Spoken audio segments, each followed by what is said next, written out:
Flight 804 was en route from Paris to Cairo when it went down.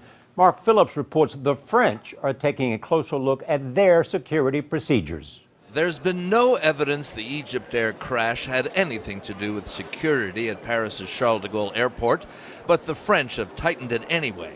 And they've launched an investigation into whether there was a lapse here that might have allowed an explosive device to be placed on board, if one was.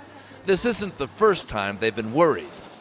Ramesh Pruchot is an official of the union that represents 5,000 security workers here, all of whom were subjected to renewed rigorous police checks following the Paris terror attacks last year, and some of whom were found to be a security risk.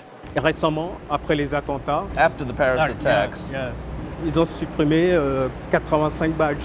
they withdrew 85 badges. Right. Of people who can no longer work in security. No. The airport sits in Paris's northern suburbs, which have a high percentage of immigrants from Muslim countries, many of whom find work here. The new security checks look for evidence of radicalization, where the employees have traveled, what they read, who they associate with.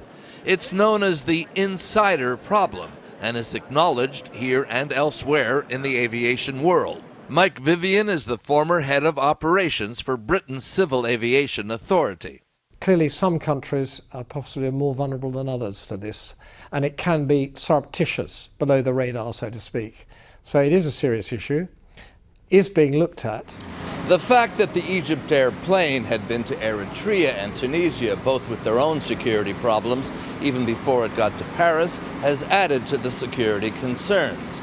Aviation security is an international problem, Charlie, and it's only as strong as its weakest link.